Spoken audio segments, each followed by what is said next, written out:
Les deux équipes sont là. Bègle est à droite avec le maillot à damier, culotte noire. Montauban donne le coup d'envoi et on sent déjà que Bègle veut attaquer. Sur cette première balle, ils attaquent. Il y a un en avant et une mêlée. Vous allez voir, le premier essai, c'était la 9e minute, le premier essai de Montauban. Il a été amené par Morière, qui a été très bon. Morière donne à Londios, qui redonne à Marquet Suza à l'intérieur.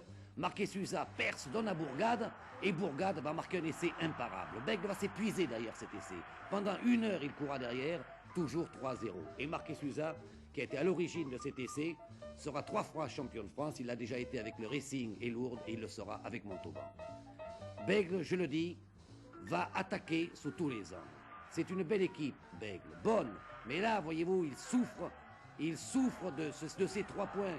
Il souffre d'une interception notamment. Vous allez voir un essai qui va être marqué, mais il y a eu un en avant à 40 mètres de là. D'ailleurs, vous voyez, le joueur de Montauban n'a même pas aplati. Il y a eu une mêlée, et sur cette mêlée, Bègle attaque encore. Ils attaquent d'ailleurs sur un coup de pied à suivre. On croit que l'essai est marqué pour Bègle, mais l'arbitre fait signe que non. Il y a un coup de pied de pénalité. C'est Crampagne, le héros contre Dax, qui va le tenter aujourd'hui et il ne réussira rien. C'est ainsi, c'est un grand arrière qu'il se console, mais il y a des jours sans. Aujourd'hui, il n'a pas réussi un coup de pied de pénalité. Il en a manqué exactement 4. Et ceci n'est pas grave, cher Crampagne, c'est arrivé à d'autres joueurs qu'à vous et aux plus grands. Montauban a pris ce match à bras-le-corps.